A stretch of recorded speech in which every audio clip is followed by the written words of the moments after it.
Okay, Dante and Dante, you just got through watching this short clip. Do you think in that situation she should have a gun? That's a loaded question. Yeah, Why? to protect herself. Should she be able to have a gun? Oh, that's a really good question. I think she should have better security, but yeah, I guess like a gun could help. Yes. Yes. Why? She needs to, defend herself, protect herself, right? Self-defense. Do you think she should be relegated to a certain gun? Like, are you okay with her having a handgun? Anything that can defend her. What about like a rifle, like an AR-15? If she wants it. I think a rifle might be like extreme a little too extreme, right? I don't know that that's necessary. Yeah. It's like, All right, let's change it. Let's say 4 guys kicked in her door. yeah. All right, shotgun? Oh, right. I don't know much about guns, but yeah, I would assume so, that she shouldn't have some sort of deadly weapon that is only used for war or, combat. You can't guarantee that they won't overpower her, take her automatic rifle, and then go harm someone else. I used to be on a rifle team. Really? Yeah. So would you rather have your rifle than not? I'd rather have a dog. Really? Yeah. Okay, over a gun?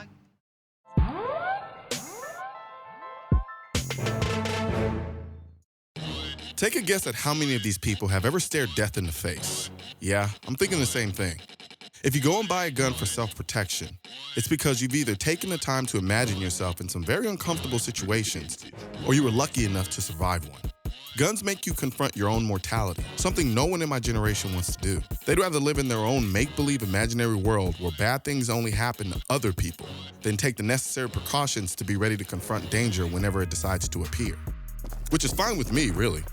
We're free to be naive, but when people start to impose their own naive worldview onto me, that's when we have a problem. If you talk to any cop, they will tell you that one of the best forms of defense, especially around your home, or if you're out walking, is to have a dog. Not true. At least a dog that barks. What about a dog who knows the person that's now trying to hurt you? Wow, okay, all right. So you might have problems there. Like, for ages, I grew up really thinking if something goes wrong, as long as I have my phone, I'm good. So what happens after you hit 911 and the guy's standing in front of you? The problem is, I don't believe if I have a gun, you say I'm gonna go out and practice to learn, okay, go to class. If this guy puts a gun, and you're gonna shoot him. So I don't think if a guy puts a gun on me, it's gonna be in my pocket. And I'm gonna be shot anyway. But one thing you're misunderstanding is that the only scenarios that you're gonna find yourself in is somebody just pulling a gun out on you. There are tons of other scenarios where you are more advantageous by having the gun on you, right? I agree. So you haven't really ever felt the need to own a gun? No, I don't want to own a gun. I don't want to have to use it. You know? I feel like if I own a gun and I have it, then I might just have to use it. There's that predicament, right? It's like, okay, well, if I strive for peace, would having a gun mean that I'm not a peaceful person, right? Because if I have one, that means I have to be willing to use it. And I haven't really gotten to the place where I know that I'm willing to use it. I don't think we need a gun. Why? I don't know. I don't feel like... You never found yourself in a situation where you felt threatened? Have I ever found myself in a situation where I felt like I needed to shoot someone? No. You think that's incapable of happening? Absolutely not. This becomes more broader of an issue because what I've encountered quite a bit is people don't want to take the responsibility of protecting their lives. There's an old saying you may have heard once or twice. Live every day like it's your last. But what if it didn't have to be your last? What if you had the means to turn what could have been your last day into the day that you took your life back? So we have 2 fears. We have someone attacking you, being in a situation where you may need a gun to protect yourself, and then we have a gun that inherently right now you're afraid of because you don't know very much about them. But you can take the time to actually learn more, become proficient with the gun in order to use it to possibly defend yourself, you know? Absolutely. So which of the 2 fears would you pick? If I'm sleeping in bed at night and it's 2 o'clock in the morning and somebody kicks on my door, are they there to bake you cookies? I'm not that naive. I understand that in the real world, violence happens, crimes happen, right? Okay, so if somebody was coming at you with a gun and trying to kill you, would you prefer not to have a gun in the situation even if you don't know how to use it? No, I would rather have one. Okay. The one reason why most people think guns are scary is the very thing I believe which makes it the most adequate means to protect yourself. They're easy to use. You pick up a gun, you pull the trigger, and you shoot. Anybody can do that, from a 90-year-old woman to a 25-year-old male. And that equalizes everyone. Now, sure, a gun isn't perfect. It isn't guaranteed going to save your life, but it adds a degree of levelness to the playing field. I'm just hoping it doesn't make you feel like you have to walk in a bubble, because now I have this gun and I've been in this gun culture in this world, and they talk to me about these things and I feel like I have to protect myself at times. And that's the thing though, this didn't come about as a result of me being in the gun world and then making me think these things.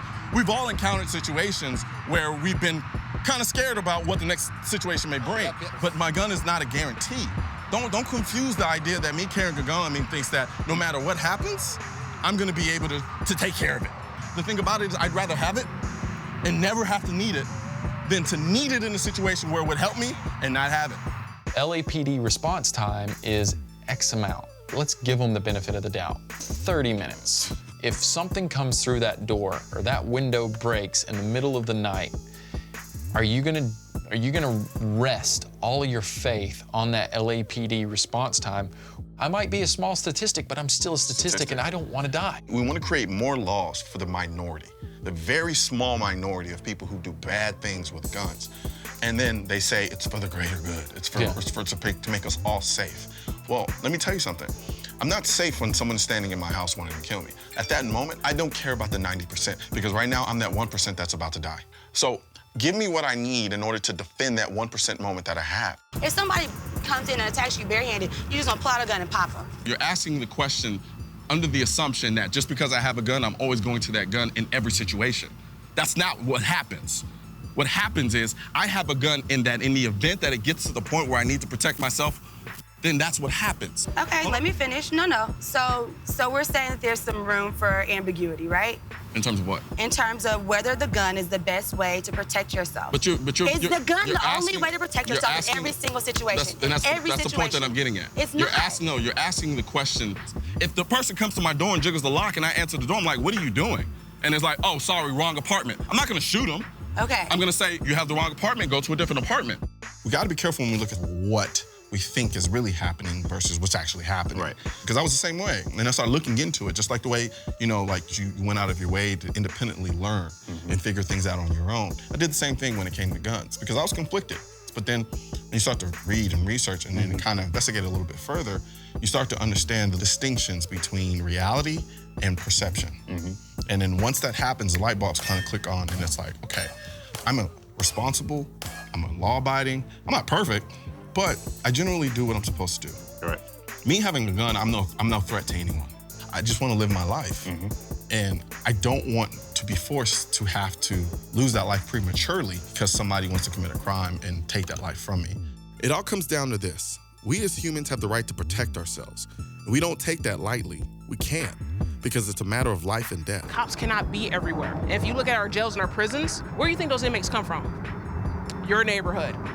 So what they're gonna do when they get out? They're gonna go back to those same neighborhoods where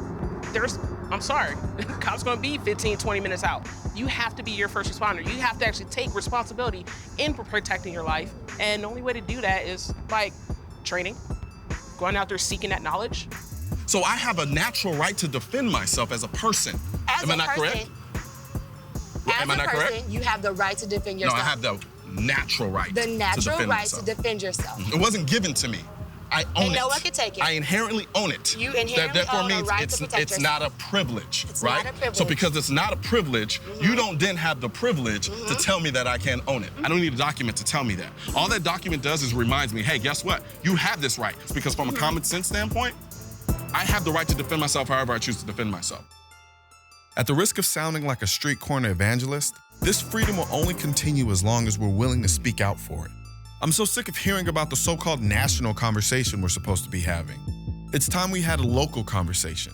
Get off Twitter, back away from cable news, and go meet your neighbors. Talk to someone new, introduce yourself, get uncomfortable. That's how we stay free.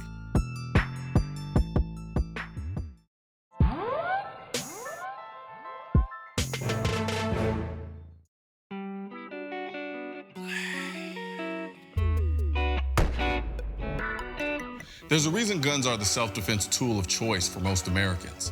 They're incredibly effective, extremely easy to use, and readily accessible to people who don't have the money, ability, or the time to become the next crouching tiger, hidden dragon.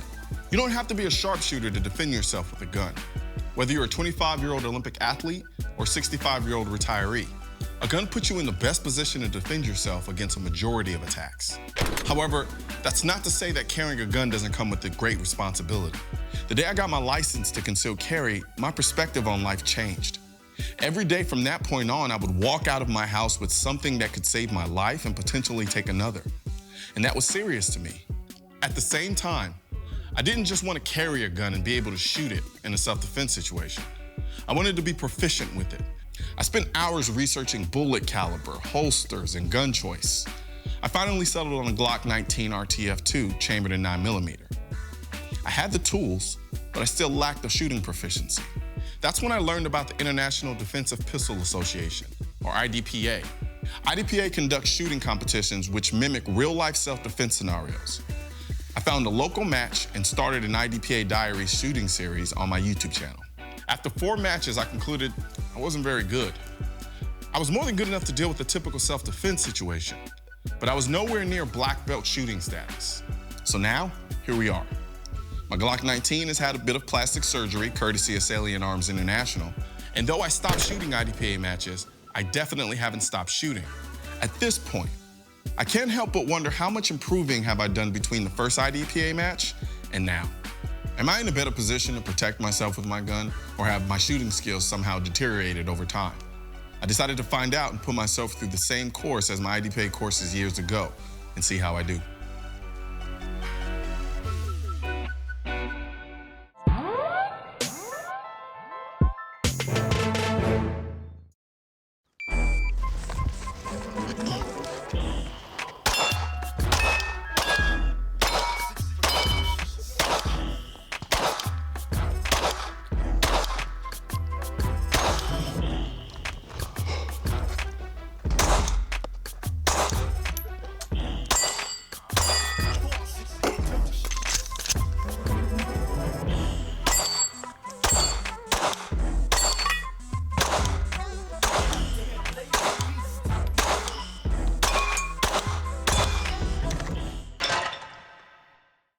First couple of IDPA courses that I ran about 2 or 3 years ago, one of the biggest problems I had was shooting steel. There was something about the steel targets and expecting to hear the bing sound that kind of messed with me mentally.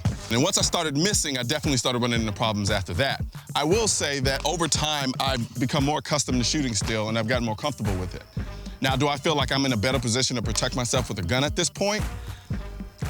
I think so. But all of that stems from me continuously shooting over a period of time. And I think that's important for people to understand that shooting is a perishable skill, and that's not something that once you got it, you keep it forever. You have to continue to shoot, but doing better than you were is always a good thing.